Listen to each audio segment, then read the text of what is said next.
we are going to see multi-loop control. Multi-loop control. This is my first webinar. That's why there may be some pitfalls. You all should bear with me. Introduction. We know that a single loop controller. The single loop controller means there will be only one measurement. There is only one measurement and one manipulated variable. In other words, there will be only one process variable and only one manipulated variable. In that case, it is called single loop controller. If you consider a level process, if you consider the level process in the lab, there the level is the process variable. That is one measurement. We are measuring the level to control the level process, and one manipulated variable. We are adjusting the valve opening. That is the manipulated variable. That is controlled by the controller. Actually, the controller output is used to open or close the valve. That's why the another valve manipulated variable is valve opening. Only two variables. One is one measurement, one manipulated variable. If more than one measurement, if more than one measurement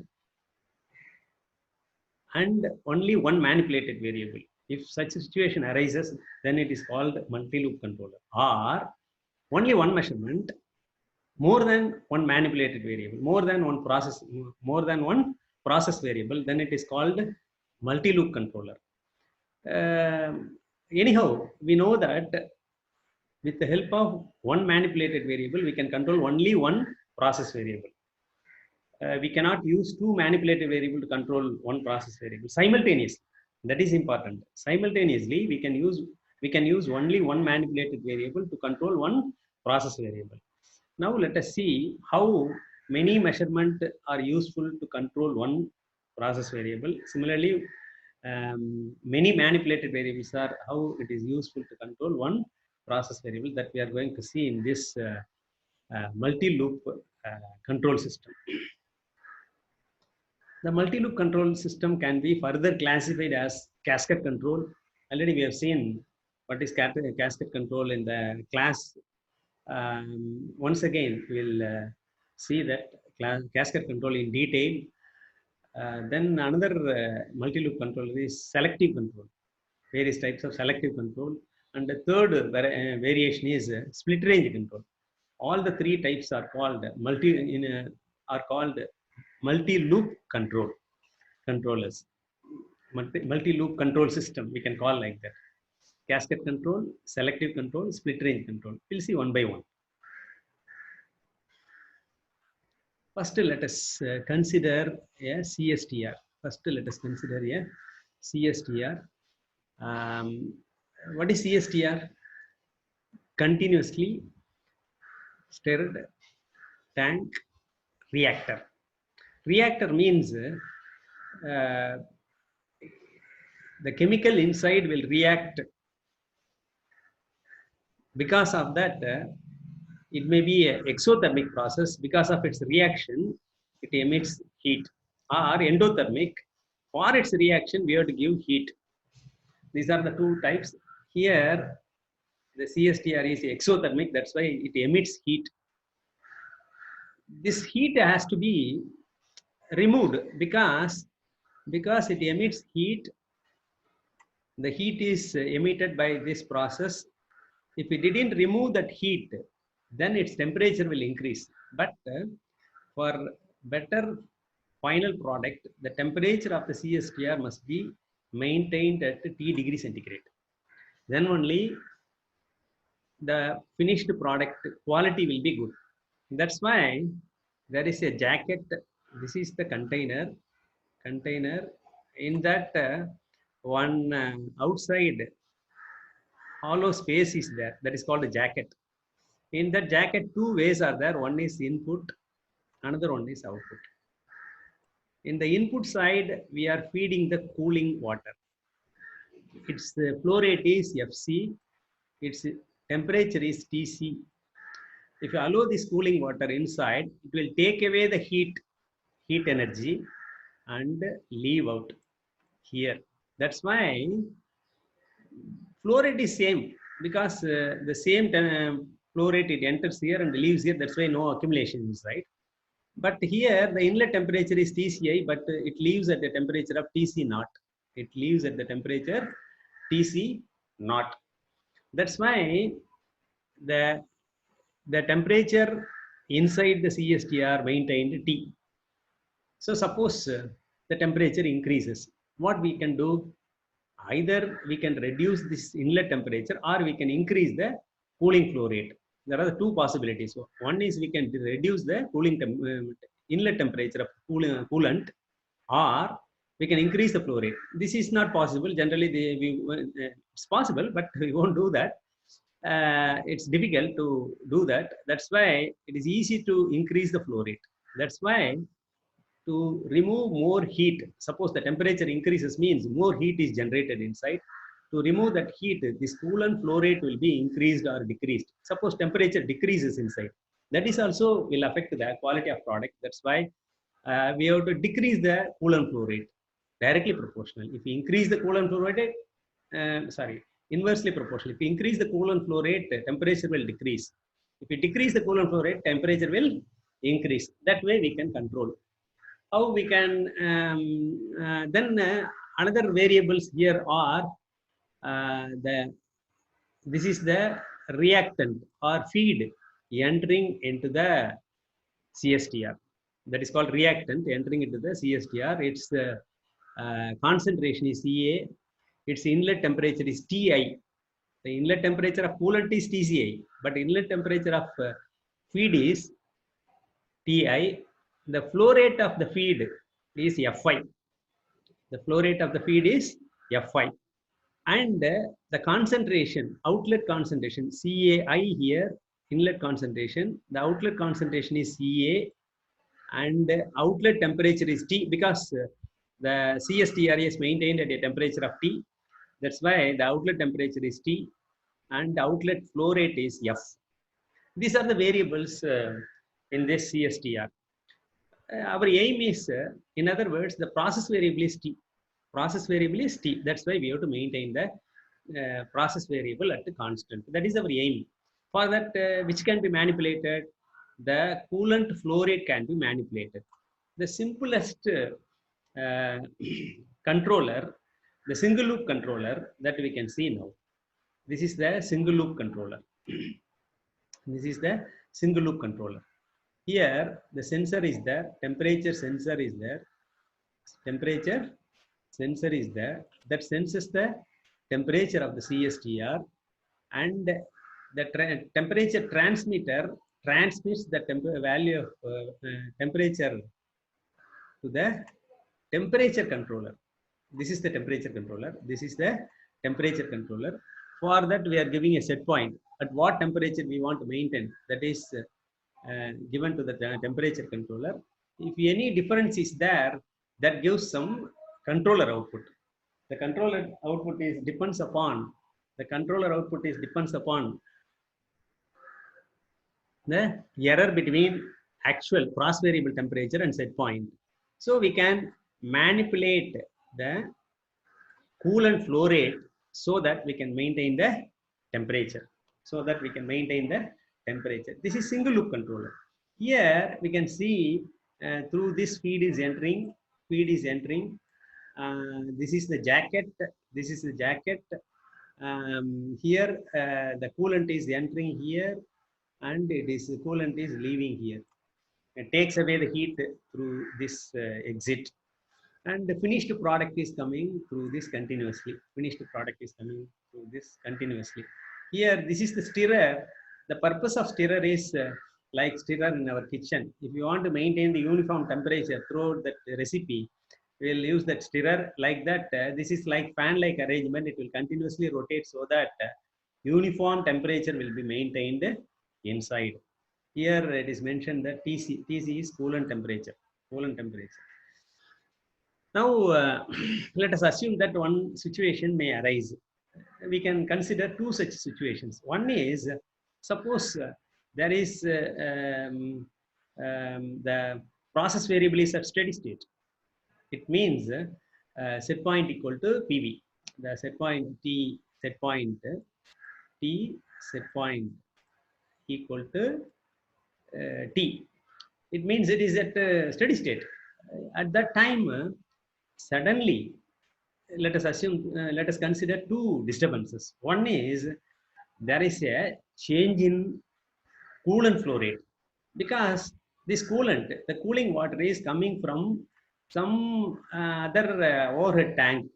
Its level may change. Because of that, upstream pressure of that coolant may change. That's why, even though there is no change in the valve opening, there will be a change in flow rate.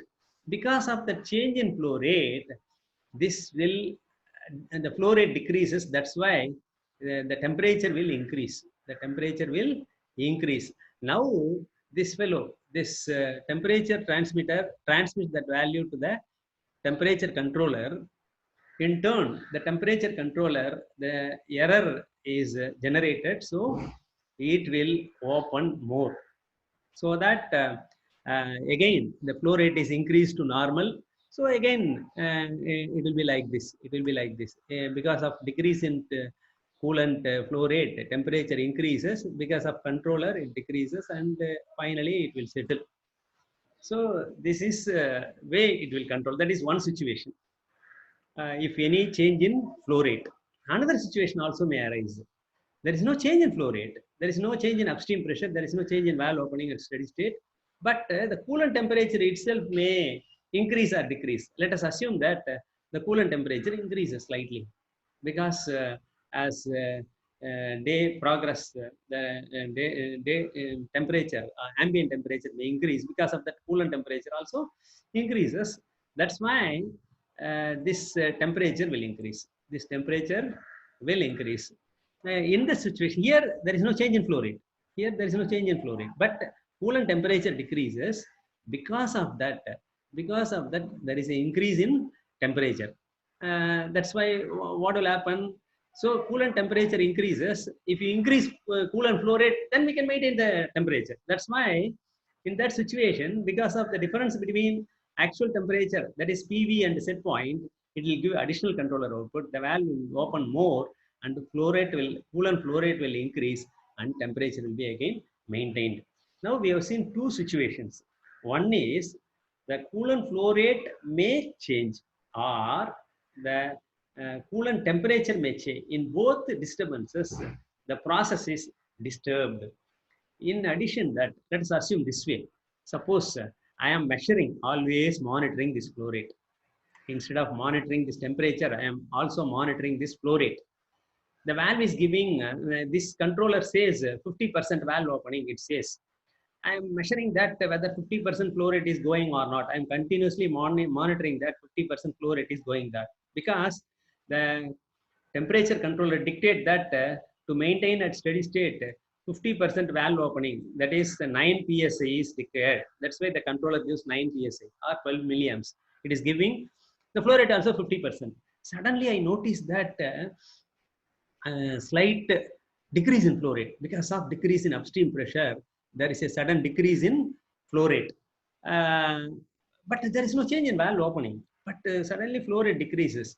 Then instead of allowing this decrease in flow rate to affect this temperature, I noticed this immediately by some other means. If I open the valve more slightly, by keeping this 50% as such, but I am opening this valve to 52%. So if you increase that, again, if I open more, there will be a flow rate again regained to 50%. So no disturbance entered into the process.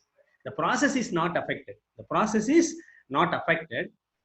Process maintained because we are monitoring this flow rate also. Like that, suppose I am monitoring this coolant temperature also. Now let us assume that the coolant temperature is 5 degrees centigrade. The inside we have to maintain 80 degrees centigrade. The coolant takes away the heat, no problem. The temperature inside is maintained at correctly 80 degrees centigrade. Suddenly there will be increase in coolant temperature to 8 degrees centigrade. What will happen? This temperature will increase. Suppose I am monitoring this, means what I will do, I have a provision to open this valve more by some other means, not by this valve, by this controller. by some other means, if I open this valve more, the coolant flow rate will increase, so that the same amount of heat will be removed. So this process will not affect. That is called, if you do some additional provision here to maintain these two, if either this or this flow rate or temperature, which occur often, can be done, then I can maintain the temperature T. If I didn't have this additional arrangement, then what will happen? Because of the change in flow rate, this temperature will affect. Then only the controller will come to know that some disturbance is entered. So some disturbance is entering through this flow rate or change in coolant temperature means we can take necessary action immediately before it affects the process variable. That is the idea behind that cascade control. How it works now, let us see that. This is cascade arrangement. Now, what we are doing is one more control loop is there. Two controllers are employed. One is the temperature controller for the main temperature. To maintain that main temperature, this controller works. This is the primary controller. This is the primary controller.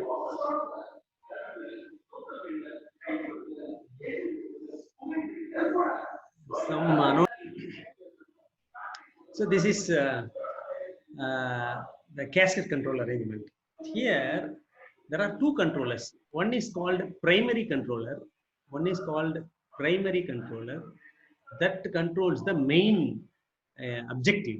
The main objective here is we have to control the temperature of CSTR. That is primary controller. Another one is called the secondary controller. That is also a controller to control the flow rate. Both are temperature controller. Both are temperature controller. Here, in this case, we considered coolant temperature because it often occurs. Let us assume that the change in coolant temperature often occurs. That's why we put a cascade control for change in coolant temperature. So, what we are doing here is the process variable T is measured and it is transmitted to the temperature primary controller, and set point is given to the primary controller. The primary controller in turn directly can manipulate the valve. That is conventional controller. Instead of controlling this valve, it gives set point. What should be the set point for this flow rate? It gives, that's all. What should be the set point for this flow rate?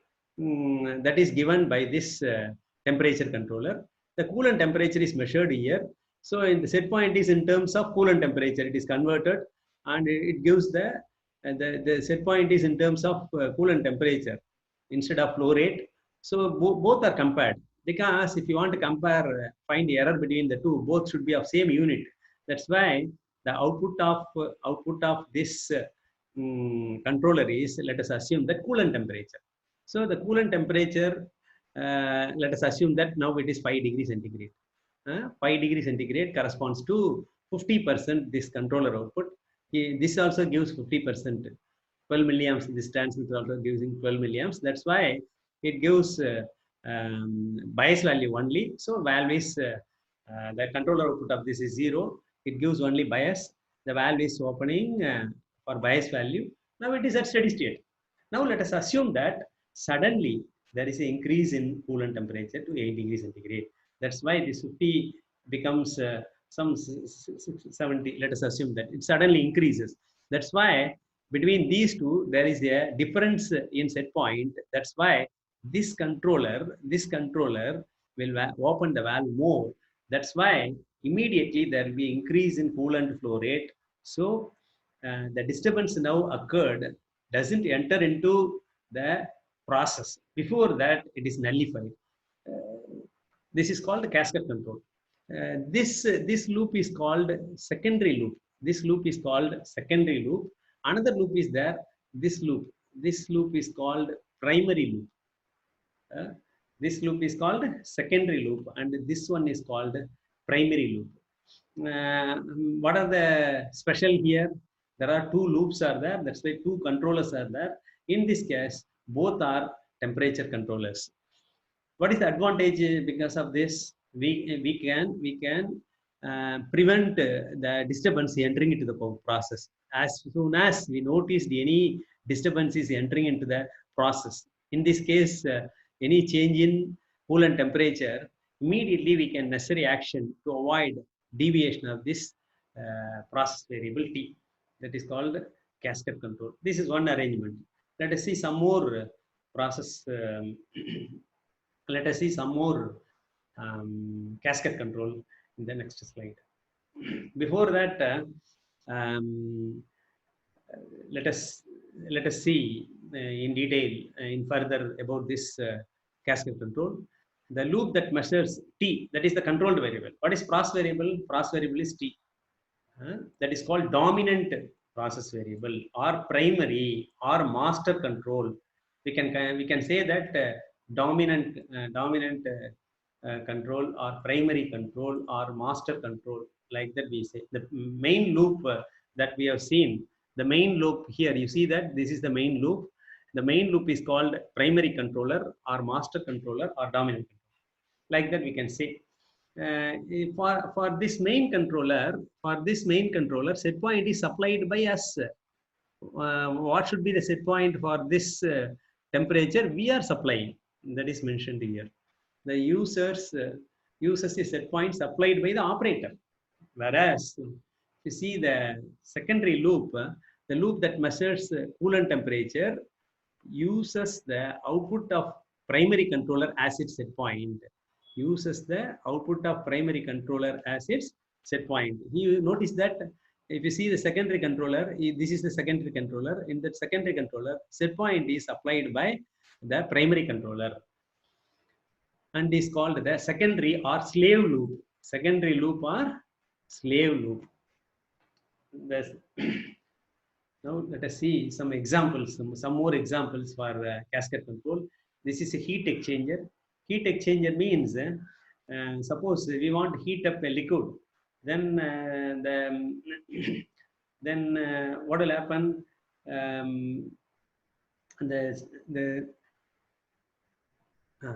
The primary liquid is flowing through this and leaving through this, so that heat supplied through this steam flow rate, the heat will be exchanged between the two mediums. That's why that is called heat exchanger. Heat is exchanged between these two medium. We want to heat up the stream 2. For that, stream 1 is used to heat up. In that case, the temperature of the stream 2 is measured. That's why this is the process variable. Process variable, that is temperature of this main stream is measured. Its temperature is T. Let us assume that measured, and it is given to this temperature controller. Set point is given here. For that, it is given by the operator. If any difference is there, it gives controller output. Otherwise, it will give bias value. That is the set point required for this flow rate is given by this controller. This is set point for secondary loop. Set point for secondary loop. This is set point for secondary loop. This is set point for primary loop. So the set point is given. Here the actual flow rate is measured. Actual flow rate is measured, and it is given as the set point is compared with the set point given by the primary controller is compared with the actual flow rate. If any deviation is there, this valve will be opened more or closed more. Like that, we can adjust the flow rate so that temperature is controlled. If any disturbance is coming because of that stream 1 flow rate, this can be avoided by using this secondary loop. This is secondary loop. This loop is called primary loop.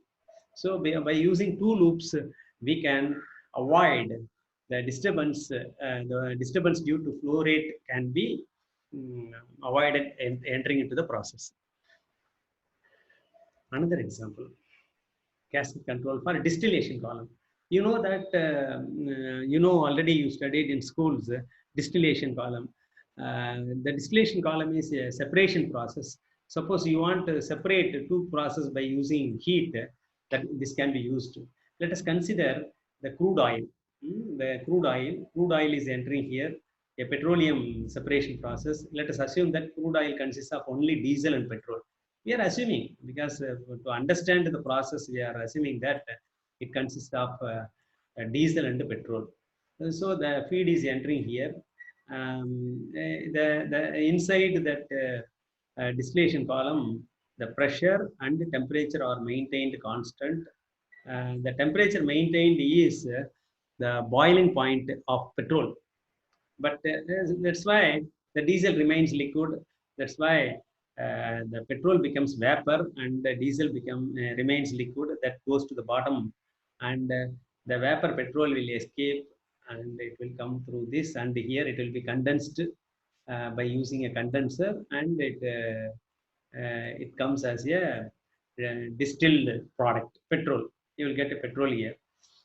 Here, um, reflux ratio control. This type of control is called the reflux ratio. If you do this reflux ratio control, we can control the quality of this petrol. Quality of product can be maintained. Why? Because suppose, let us assume that slightly the temperature increases. What will happen? Some diesel also evaporated and goes along with the petrol, or some other component that is slightly higher than the petrol will also evaporate and goes along with the petrol. That's why the quality of petrol will decrease. To increase the quality of petrol, the top product, this product we are taking from this distillation is called top product.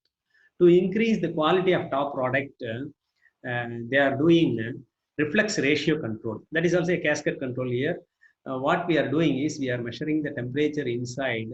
If any increase in temperature, what we are doing is to reduce the temperature, we are again feeding the same top product here. Some part of finished product is flow into again that it is in liquid form. Already I said it is condensed and it is in liquid form. If it enters here, what will happen? It takes away the heat, so temperature will fall.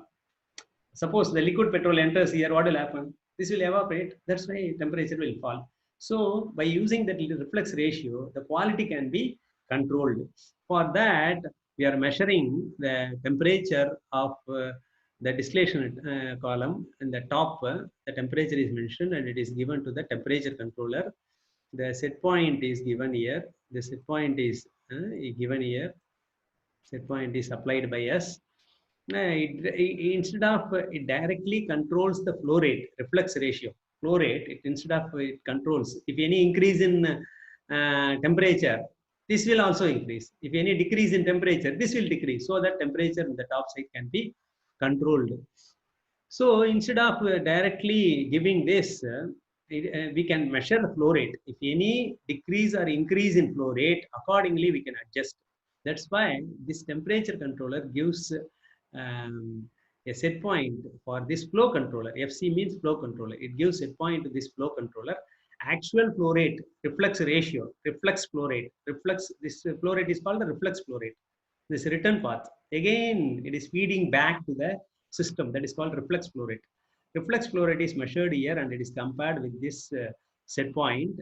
If any error is there, accordingly this value will be adjusted. From this, if any flow rate is varying, for that we designed a cascade control.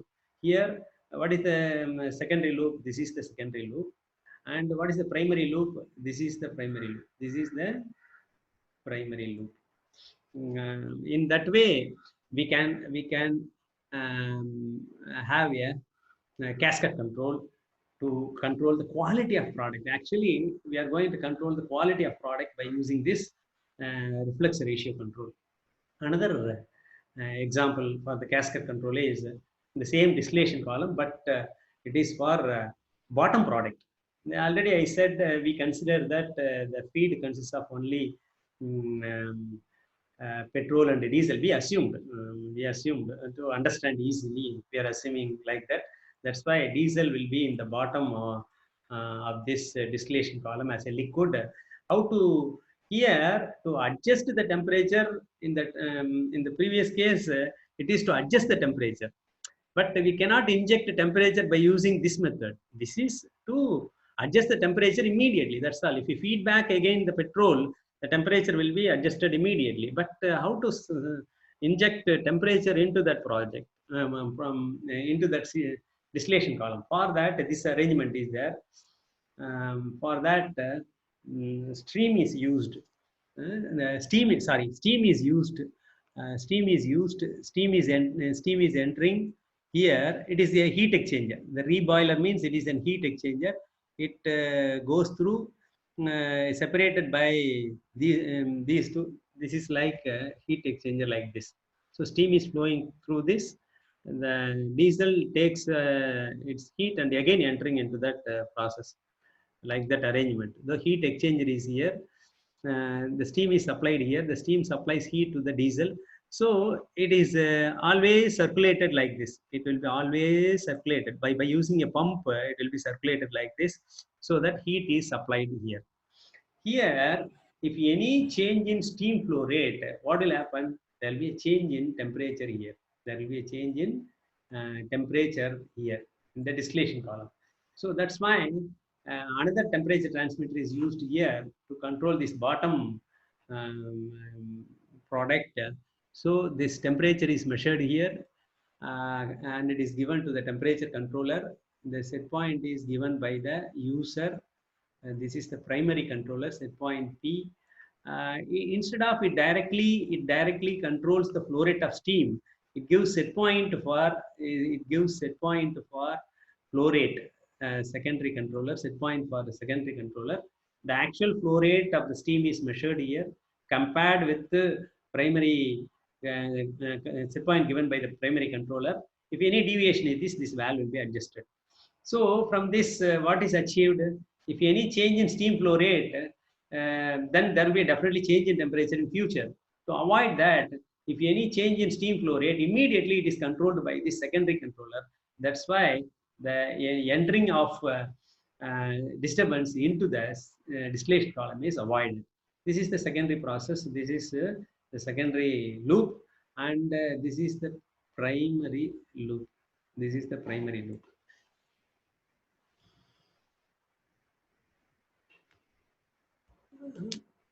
Another casket control. Here in this case, the example is a furnace.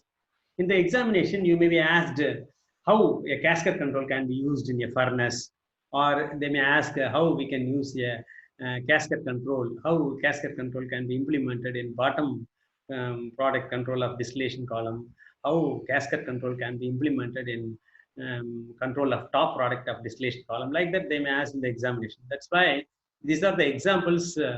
How the casket control can be applied in a heat exchanger, like that may be asked, or how the casket control can be implemented in a casket control.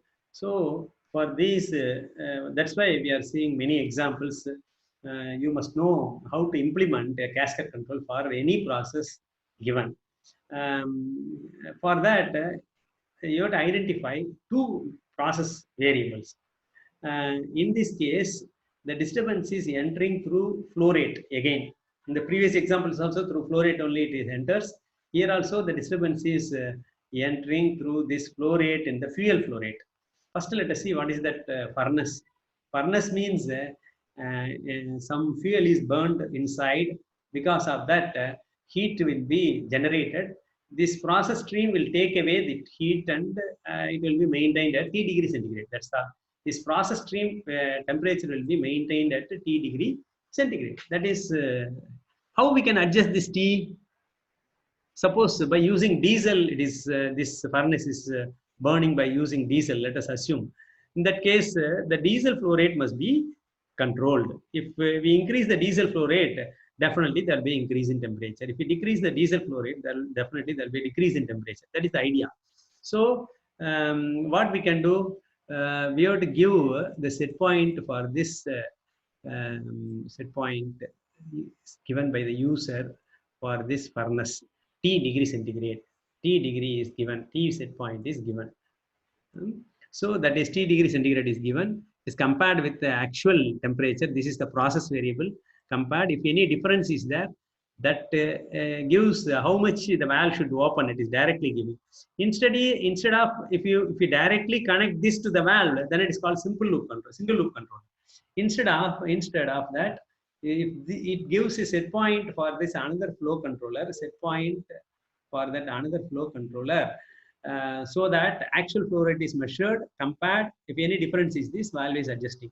This is the secondary loop. This is the secondary loop. So that any disturbance because of this flow rate will not be injected into the process.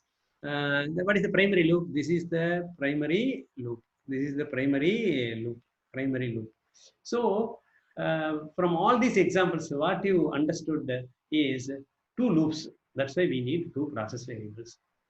But only one manipulated variable. You notice that the primary controller gives only set point to the secondary controller. That's why it is not giving any manipulated variable. Instead, it gives set point only. So only one manipulated variable, two process variables. One in this case, the process variable is temperature of the stream to be controlled and the flow rate of the fuel are the two process variables. This is process variable 1. This is process variable 1. This is the process variable 2. And the manipulated variable is valve opening. That's all. Two controllers are there. Primary controller. This is the primary controller, and this is the secondary controller. In the previous example, like that, here, what is the process variable 1? This is the process variable 1. That is temperature inside the distillation column. This is the process variable 1. Temperature inside the distillation column. Process variable 1. The primary controller is this temperature controller. This gives set point. So this flow controller is the secondary controller. What is the process variable 2? The flow rate we are measuring here. The flow rate measuring here is the secondary process variable PV2. Two process variables are there, but only one. Again, only one manipulated variable. This value is adjusted. Here there is no manipulated variable. This controller gives a point only. Two process variables. In the previous example, here also the process variable 1 is temperature here. The temperature here is the process variable 1. What is another process variable? 2. Process variable 2 for secondary loop is this flow rate here is measured. This is the process variable 2. Process variable 2. This is process variable 1. And two controllers. Primary controller. This is the primary controller. Set point is applied by user, and it gives another set point that is given as set point to the secondary controller. This is the secondary controller. For that, PV2 is given that manipulates the only one manipulated variable. There is no MV1, MV2, only one manipulated variable. If you see here, what is the primary process variable? PV1 is this. Temperature has to be controlled. That is the PV1. And change in flow rate. Change in flow rate here. This is the PV2. PV2. This is the primary. TC is the primary. Temperature controller is the primary controller. This flow controller is the secondary controller. Two controllers are there. Primary controller gives a point. The secondary controller manipulates the manipulated variable. Here, manipulated value is valve opening. That's all. So, in all these three cases, we consider two process variables. Two process variables. So we can model this process variable as a temperature process. Temperature. This can be modeled as G1. We have to model this as G1. How it can be modeled? Let us assume that the flow controller is in open loop. Let us assume that because both are controlling the valve only. That's why for small step change in this flow rate, what is the change in temperature we are measuring? That is called G1, the mathematical model of temperature process. Another process model we have to find, that is flow. Here G2. How to find G2? For small step change is given this flow controller. Again, the same valve step change is given in the valve only. Here also for small change in valve is given. For that, what is the change in flow rate that we are noticing? That is second mathematical model. So we can obtain two mathematical models. That's why the overall model of this type of system can be as process one. This is primary process. This is secondary process. In this case, this temperature G1 is the primary process. G2 is the secondary process. So in the previous example, this process 1 is for temperature and process 2 is for flow rate. So this is the process. They are in cascade because the flow rate is given where? It is to control this temperature. That's why they are in cascade. If any disturbance is coming to this secondary loop means the D2, it is entering here because change in flow rate. Any temperature changes, this is a disturbance entering in the primary controller. Like that, we can assume this is the combined process, is the overall system. For that, how to design, how to represent them in a block diagram that we'll see now. Already we have seen that this is G1, this is G1 temperature process, this is G2 flow process. But if it is a conventional controller, there is no two loops. We are measuring the temperature T. We are measuring the temperature T compared with the set point here. This is T set point is given. The T set point is given here. The T is compared with the T set point. If any deviation is there, so this controller manipulates the process to, that is the flow rate is directly controlled by this one controller. This is single loop controller. Single loop controller. If we go for cascade control, how it works? This is the block diagram representation of cascade control. This is G2 flow process. This is G1 temperature process. What we are doing for secondary controller, set point is given by the primary controller. SP set point is given by the primary controller. This is set point for secondary loop. Set point is given by the primary controller. The flow rate is measured here. It is compared with the set point. If any deviation is there, process 2 is controlled. Now, how the set point is manipulated, the main temperature, it is our interest. We want to control this, not this. Actually, we are interested in this T. T has to be controlled. Further, it is measured, compared with the set point, T set point. If any deviation is there, the set point is adjusted. Set point is adjusted. So this primary loop will consider all disturbances which are not taken care by the secondary loop. So all disturbances, any deviation entered into this process, this T will be adjusted. T set point will be adjusted. But if any disturbance is coming to this directly as a flow rate change means this controller will take action. Because this is the required flow rate is given by this primary controller, so secondary controller will come into action for any deviation in process 2 only. But this will take care of all disturbances, Any entering here or anywhere in the process it enters, because of that there will be a deviation in T. That's why this will be taken care by the primary controller. One more point I would like to tell here is, you know what is bumpless transfer. So you know what is mean by tuning also. This controller has to be tuned. This controller has to be tuned. You know how to tune a single loop controller. If it is a slow process, you will go for reaction curve. You will go for reaction curve, and from that reaction curve, you will find the dead time. You will find the time constant, and then you will find dead time, time constant, and the gain of the process. By using the 3 parameters, process parameters, you will tune by open loop method. By using Z-clinicals, we can find the tuning parameters for this. This is actually a flow process. That's why we can put this in closed loop and we can find the tuning parameters similar to flow process. We can find the tuning parameter for this also. So if you operate this as a flow process, you can tune this in closed loop and you can find tuning parameter. for small step change in flow rate, what is the change in temperature you can find. For that, you can tune this controller also. There is no problem in tuning this because both loops can be separately operated and we can find the tuning parameters. How to do bumpless tensor for a cascade control? That we should know. That we'll see now. Earlier, your seniors, the previous, the Pondicherry University syllabus is in that we had two theory for process control. One is called the process control, another one is called computer control of process. In that, you had two labs. Each lab consists of 10 experiments. In that case, we used to give this cascade control. You have to do bumpless tensor for cascade control. Now, the AICTE recommend has to reduce the number of subjects to introduce some other important courses. That's why both the process control and the computer control process are merged.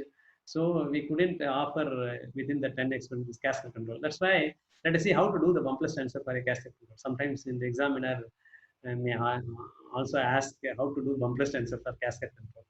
If I am examiner, I'll do that. I do not know who is that examiner. I may not ask if you do not know. So anyhow, let us. I think you might have got interest how to do bumpless tensor or cascade control. You might have got interest. Now let us see how to do that bumpless tensor. One important thing I didn't mention here so far that one is primary loop, another one is secondary loop. Always slave must be smarter than master. Then only he can cope up with master. Suppose slave is doing slow, master is very smart enough, means it's not possible to manage. That's why this slave must be the time constant of the slave. The secondary loop must be smaller than time constant of the secondary loop must be smaller than primary loop. Then only we can implement the cascade control. That is one condition we must know. Then only we can implement the time constant of this G2 must be less than G1 time constant. That is, this process must be smarter than this. Then only we can implement. Suppose I am having one servant, he will do very slowly, means what I will do? I will keep him off and I will do that work because he is very slow. I can't bear. That's why if you want to employ someone for your work, means they must be smarter enough than you. Then only, at least in speed, then only we can implement. And the same theory we have to apply here. The time constant of this secondary loop must be lesser than the time constant of the primary process G1. That is the condition that I didn't mention. Now let us come to the bumpless transfer. How to do the bumpless transfer? How we are bringing this process to nominal operating point. Anyhow, the flow rate here should be maintained constant. The flow rate maintained constant. This is in manual mode. That's why it gives bias value. For bias value is manual mode output is given by this secondary controller. This also in manual mode. This also in manual mode. But this already it is in manual mode, means whether it is in manual mode or auto mode, no meaning, because GC2 is in manual mode. Then what is the meaning of this having in auto mode or manual mode? That's why this must be in manual mode, because there is no meaning in putting in this in auto mode. So because GC2, the secondary controller is manual mode, and the process is at steady state. The set point is T. Set point is given T set point equal to T, and the process is at steady state. Appropriate tuning parameters for this primary controller and secondary controller are entered. So the three conditions required for bumpless transfer are met. T equal to set point, then steady state, process appropriate tuning parameters are entered. Now we have to get into that secondary loop. Here appropriate tuning parameters are entered. Now adjust this controller output equal to what is the flow rate here. What is the flow rate here? maintain at nominal operating point, let us say 50%. To discuss conveniently, always we will assume that it is 50%. So 50% flow rate. That's why this controller output in manual mode must be 50%. So this is also in 50%. This is also 50%. Now you can put this in auto mode. Now inner loop is in auto mode. Now this is in 50%. Manual mode output is 50% because here 50% flow rate is required. The set point is T set point. That is also 50%. Let us assume, or 55%. 50% is assumed. That is given here. Here already this is in at nominal operating point. That is also in 50%. So both are equal. Now you can put this also in auto mode. So how to do bumpless transfer? First do bumpless transfer for this. For that, you have to adjust the set point by adjusting the manual mode output of the primary controller. That's all. Then you put first this in auto mode. Then you put the primary controller in auto mode. That's all. This diagram is now what is the mathematical model of overall system. If you want, means you can do this similar to block diagram reduction. If you reduce this, if you apply block diagram reduction for this, what will happen? This is forward path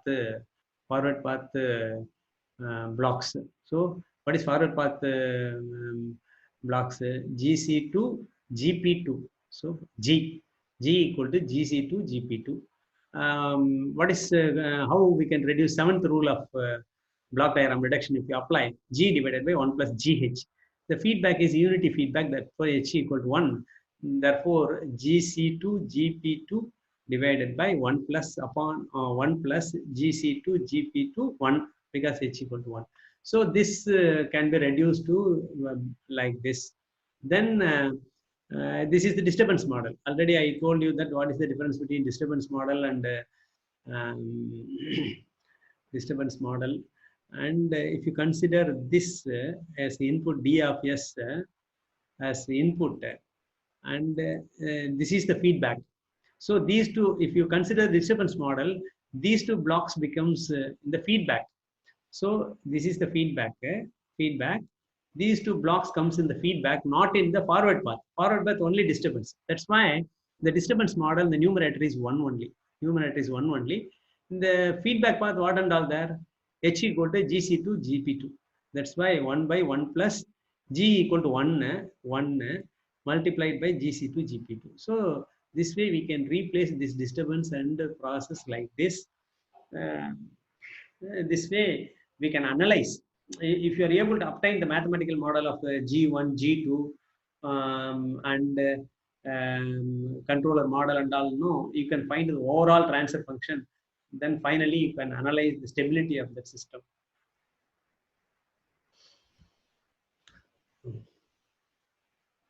So far we have seen single loop controller. In single loop controller, only one process variable, one manipulated variable. That's all.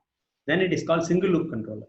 In a multi-loop controller, sometimes there may be more than one process variable, more than one measurement. That is process variable. More than one process variable and one manipulated variable. One ME. ME is only one. Then it is called multi-loop controller. Or only one measurement. Process variable is only one, but more than one manipulated variable. More MEs. MEs are more than one. Then also it is called multi-loop controller. Sometimes this situation may arise to improve the performance of the controller. Such control loops are called multi-loop control system. Multi-loop control system can be classified as cascade control, selective control, split range control. These two topics we have not yet decided, not yet discussed. Today we have discussed only cascade control. To understand a cascade control, let us consider CSTR. It consists of a heat exchanger. It is also a kind of a heat exchanger. Here it may be exothermic or endothermic. This is exothermic because of the chemical reaction. It emits heat. That heat has to be removed. For that, coolant is used. This coolant flow rate remains constant. T also constant, means no need of controller. But If any change in coolant flow rate or coolant temperature, then there will be a deviation in temperature. In that case, we need a controller, or any other disturbance is entering into the process. What are the any other disturbances? The TI may change, inlet temperature may change, inlet flow rate may change, concentration may change, or outflow rate may change. So many disturbances may enter into the process.